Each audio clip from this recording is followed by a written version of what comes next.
Bienvenue sur Africa 24 dans la nouvelle édition du QG News. Voici les titres de l'actualité. Au Mali, le président Ibrahim Boubacar Keïta prône un islam tolérant. À l'occasion du 3e congrès du Haut Conseil islamique ce 21 avril, le président a appelé les leaders religieux à tracer une ligne rouge entre l'islam et le terrorisme. Au Mozambique, le FMI débloque 118 millions de dollars, une aide d'urgence en vue de reconstruire le pays, ravagé par le passage du cyclone Idai le 14 mars dernier.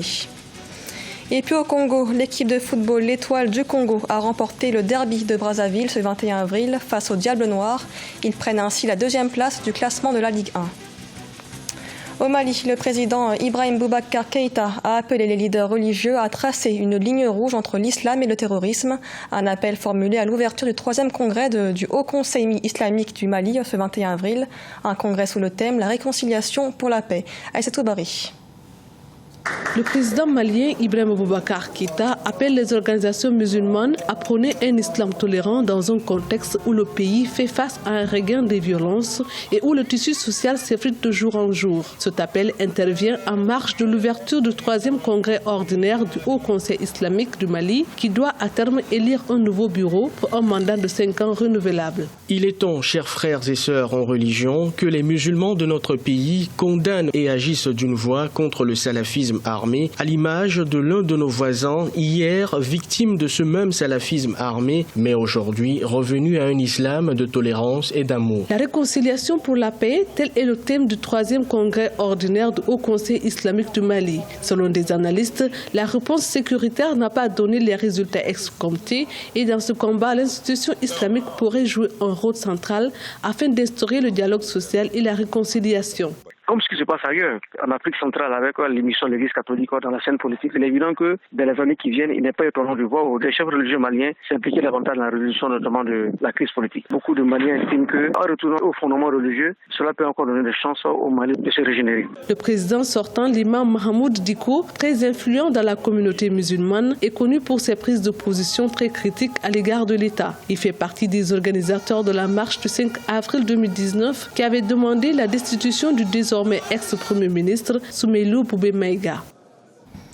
Le Mozambique reçoit le soutien du FMI après le passage du cyclone Idai. Une aide d'urgence de plus de 118 millions de dollars a été débloquée par l'institution en vue de reconstruire le pays. Un sujet de la rédaction.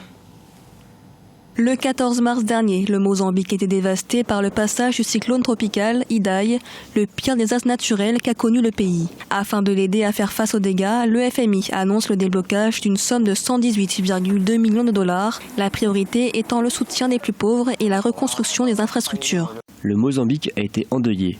Ses infrastructures et ses capacités de production ont été très endommagées par le récent cyclone. Les estimations de coûts de l'aide d'urgence et de la reconstruction sont très importantes, faisant de cette tempête la pire catastrophe naturelle que le pays ait connue. Le cyclone a frappé de plein fouet la ville portuaire de Beira, 2e ville du Mozambique, détruite ou endommagée à 90% par des pluies diluviennes et des vents violents. Le secteur agricole, lui aussi, fortement impacté. Plus de 800 000 hectares de terres agricoles auraient été touchés par le cyclone, augmentant ainsi le niveau d'insécurité alimentaire de la population. Le pays qui repose beaucoup sur le secteur agricole, qui représente 25% du PIB, a été vraiment touché dans ce qu'il a de plus important comme levier de croissance. Donc, l'annonce du FMI de soutenir le pays à hauteur de 120 millions de dollars est quelque chose d'extrêmement positif parce que c'est ce que nous attendons des institutions financières internationales, qu'elles les accompagnent par des facilités de crédit qui conviennent aux situations qui se présentent dans les pays. Frappant également le Zimbabwe, le cyclone a causé d'importantes destructions et inondations dans les deux pays, faisant plus de 1000 morts et 2 millions de sinistrés. Selon le gouvernement, les perspectives de croissance devraient être revues à la baisse pour 2019. Le pays table désormais sur une croissance située entre 2,8% et 1,1% en 2019, contre 3,8% initialement prévu. En République démocratique du Congo, dans le cadre de la lutte pour la justice sociale, une commission dénommée Étienne Tshisekedi est créée depuis le 23 mars au sein du ministère des Affaires foncières. Sa mission, lutter contre les spoliations foncières, des conflits qui représentent plus de 80% des affaires traitées par la justice du pays. Reportage de notre correspondant Jacques Amboka. Spoliation des espaces publics, jugement mal rendu sur les conflits fonciers, les propriétés des plus faibles confisquées par les plus influents. Pour pallier à cette situation, une commission dénommée Etienne Tshisekedi a été mise en place au ministère des Affaires foncières. En moins d'un mois de fonctionnement, les résultats semblent plutôt satisfaisants. Mais l'objectif de cette commission, c'est rétablir les choses dans l'ordre. Rétablir et regarder avec des gros yeux toutes les injustices qui ont été commises et chercher à les réparer par un moyen pacifique, un moyen concerté mutuellement pour que les populations se sentent protégées. Dans ces sites abritant l'Institut des sciences et techniques médicales, l'on peut observer des constructions dont les propriétaires réclament détenir eux aussi des titres fonciers. Signe éloquent de dysfonctionnement des services de l'État que la commission Etienne Tshisekedi devra corriger désormais. Avec cette commission, plusieurs familles espèrent rentrer dans leurs droits. Madame Adikoko se compte parmi de nombreux cas. Quand j'ai su qu'il y a une commission comme ça, je me suis dit, mais attends, Dieu est avec moi. Parce que si vous sillonnez aux tribunaux et tout, la plupart des dossiers, c'est des dossiers qui concernent des parcelles, des terrains, des concessions. Et souvent, c'est au plus offrant, c'est à celui qui a beaucoup d'argent qui gagne. Dans un pays où les conflits fonciers représentent plus de 80% des dossiers dans les cours et tribunaux, la commission Etienne Tshisekedi est une piste de solution pouvant atténuer tant soit peu l'ampleur des dégâts causés. La Société financière internationale veut lutter contre l'exclusion bancaire et financière des femmes en Tanzanie. Un programme baptisé Finance to Equal Tanzania a été mis en place par la filiale du groupe de la Banque mondiale. Son objectif, favoriser l'accès des femmes aux services financiers. Nelly Claudette Bessin.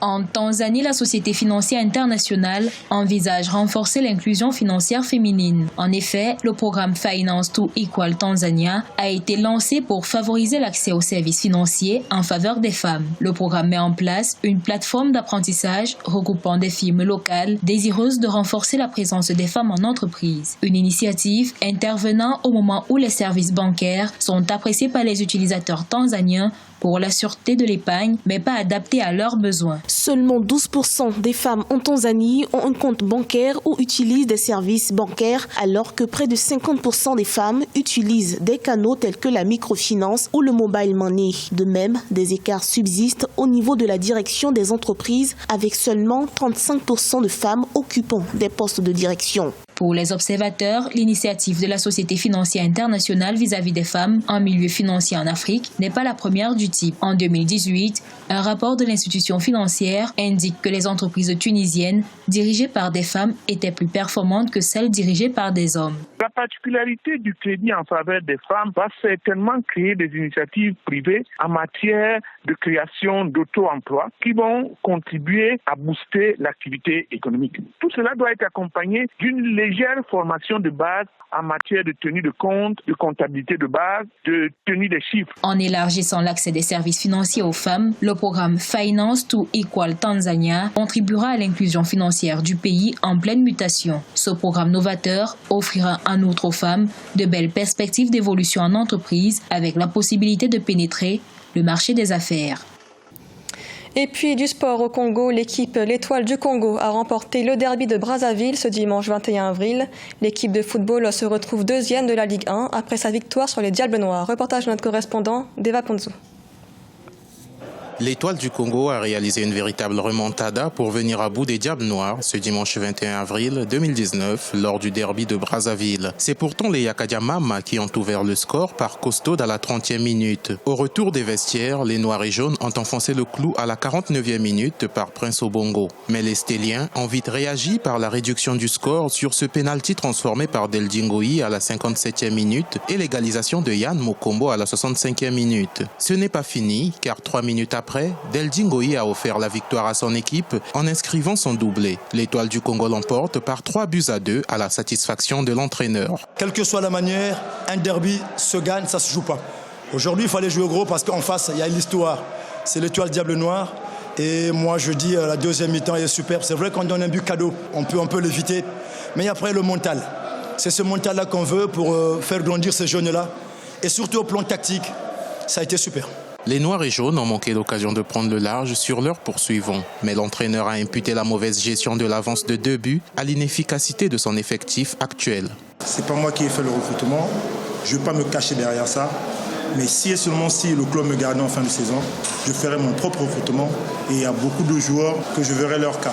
Ce qui s'est passé cet après-midi, pour moi, que ce soit mon staff et les joueurs, c'est une vraie faute professionnelle. Grâce à cette victoire à l'arraché, l'Étoile du Congo occupe la 2e place du classement provisoire avec 29 points et une meilleure différence de but par rapport à son adversaire du jour qui compte le même nombre de points. L'AS Otoo demeure leader avec 44 points à l'issue de la 16e journée. Ce journal a été réalisé par l'ensemble de la rédaction. Merci de l'avoir suivi. L'actualité continue sur Africa 24.